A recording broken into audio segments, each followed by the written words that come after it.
I am happy to join with you today in what will go down in history as the greatest demonstration for freedom in the history of our nation.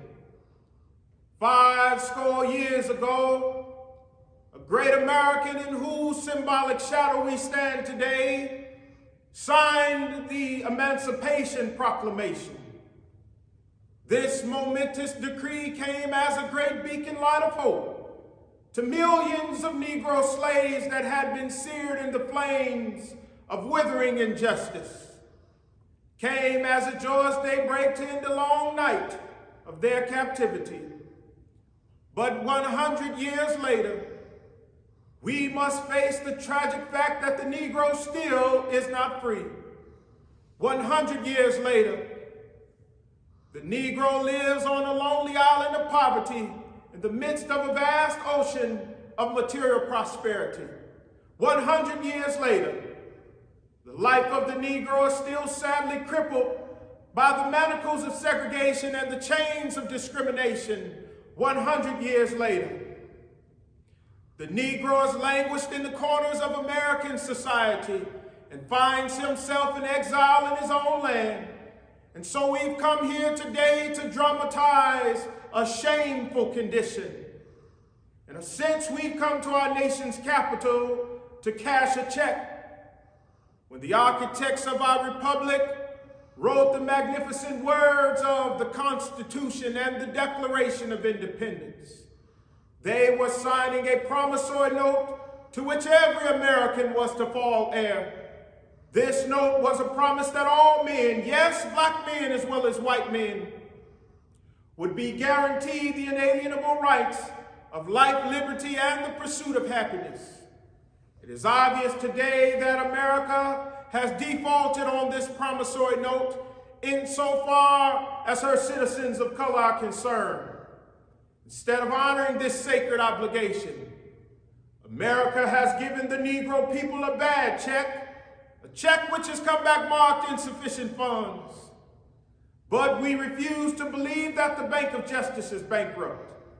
We refuse to believe that there are insufficient funds in the great vaults of opportunity of this nation. And so we've come here today to cash this check, a check that will give us upon demand the riches of freedom and the security of justice. We have also come to this hallowed spot to remind America of the fierce urgency of now. This is no time to engage in the luxury of cooling off, nor to take the tranquilizing drug of gradualism. Now is the time to rise from the dark and desolate valleys of segregation to the sunlit path of racial justice. Now is the time to lift our nation from the quicksands of racial injustice to the solid rock of brotherhood. Now is the time to make justice a reality for all of God's children. It would be fatal for the nation to overlook the urgency of the moment. This sweltering summer of the Negro's legitimate discontent will not pass until there's an invigorating autumn of freedom and equality. 1963 is not an end, but a beginning. And to those who hope the Negro needed to blow off steam and will now be content, will have a rude awakening if the nation returns to business as usual. There will be neither rest nor tranquility in America until the Negro is granted his citizenship rights. The whirlwinds of revolt shall continue to shake the foundations of this nation until the bright day of justice emerges. But there is something that I must say to my people who stand on the warm thresholds which leads into the palace of justice. In the process of gaining our rightful place, we must not be guilty of wrongful deeds. Let us not seek to satisfy our thirst for freedom by drinking from the cup of bitterness and hatred. We must forever conduct our struggle on the high plains of dignity and discipline.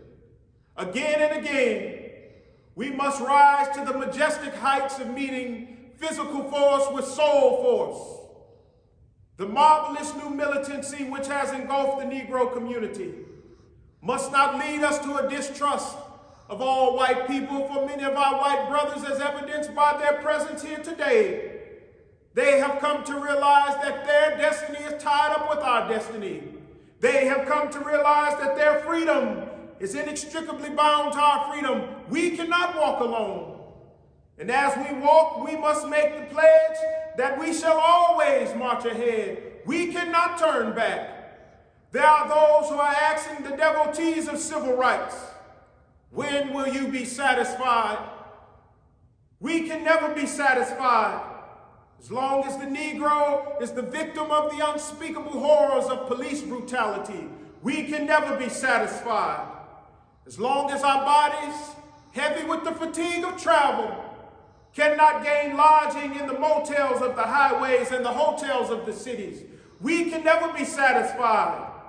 As long as the Negro's basic mobility is from a smaller ghetto to a larger one, we can never be satisfied. As long as our children are stripped of their selfhood and robbed of their dignity by signs stating for whites only, we can never be satisfied.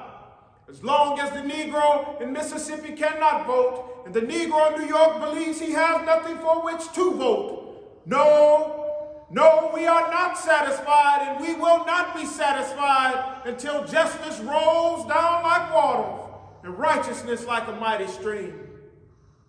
I am not unmindful that many of you have come here today fresh from narrow jail cells. Many of you have come here from areas where your quest for freedom has left you battered by the storms of persecution and staggered by the winds of police brutality. You have been the veterans of creative suffering. Continue to work with the faith that unearned suffering is redemptive. Go back to Mississippi, go back to Alabama, go back to Louisiana, go back to the slums and ghettos of our northern cities, knowing that somehow this situation can and will be changed. I say to you today, my friends, let us not wallow in the valley of despair. Even though we face the difficulties of today and tomorrow, I still have a dream. It is a dream deeply rooted in the American dream. I have a dream that one day this nation will rise up and live out the true meaning of its creed. We hold these truths to be self-evident, that all men are created equal. I have a dream that one day on the red hills of Georgia, the sons of former slaves, the sons of former slave owners will be able to sit down together at the table of brotherhood. I have a dream that one day in the state of Mississippi, a state sweltering with the heat of injustice, sweltering with the heat of oppression, one day even the state of Mississippi will be transformed into an oasis of freedom and justice. I have a dream that one day down in Alabama with this vicious racist, whose governor's lips are dripping with the words of interposition and nullification, one day right down in Alabama, little black boys and black girls will be able to join hands with little white girls and white boys as sisters and brothers. I have a dream today. I have a dream that one day my 4 little children will be able to live in a nation where they will not be judged by the color of their skin, but by the content of their character. I have a dream today. I have a dream that one day every valley shall be exalted. Every hill and mountain shall be made low. The rough places will be made plain. The crooked places will be made straight. And the glory of the Lord shall be revealed, and all flesh shall see it together. This is our hope. This is the faith that I go back to the South with. With this faith, we will be able to hew out of the mountain of despair a stone of hope. With this faith, we will be able to transform the jangling discords of our nation into a beautiful symphony of brotherhood. With this faith, we will be able to work together, to pray together, to struggle together, to go to jail together, to stand up for freedom together, knowing that one day this situation can and will be changed. And so,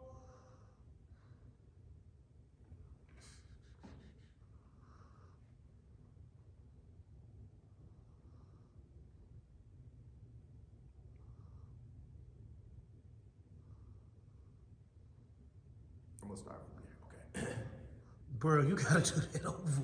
I got, man. You can't. Man, send me the video. I'm gonna put it together, man. I know what you're gonna do, but bro, you doing it so good, it's gonna take away. 'Cause I've done that in sermons too. Listen, I know how to do it where it's seamless. It's gonna look like I went from.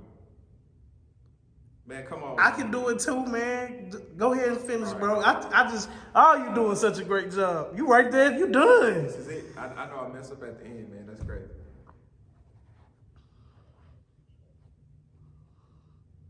I should have known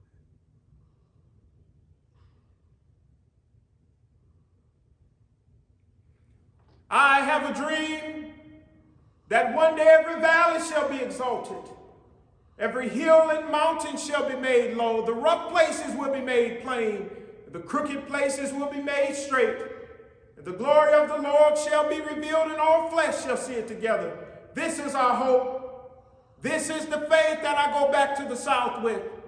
With this faith, we will be able to hew out of the mountain of despair a stone of hope. With this faith, we will be able to transform the jangling discords of our nation into a beautiful symphony of brotherhood. With this faith, we will be able to work together, to pray together, to struggle together, to go to jail together, to stand up for freedom together, knowing that somehow this situation can and will be changed. This will be the day when all of God's children will be able to sing with new meaning. My country, tears of thee, sweet land of liberty of thee I sing. Land where my fathers died, land of the pilgrim's pride, from every mountainside, let freedom ring. And if America is to be a great nation, this must become true. And so let freedom ring from the prodigious hilltops of New Hampshire. Let freedom ring from the mighty mountains of New York. Let freedom ring from the heightening Alleghenies of Pennsylvania.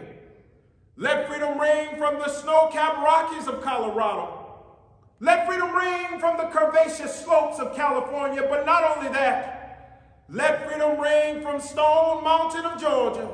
Let freedom ring from Lookout Mountain of Tennessee.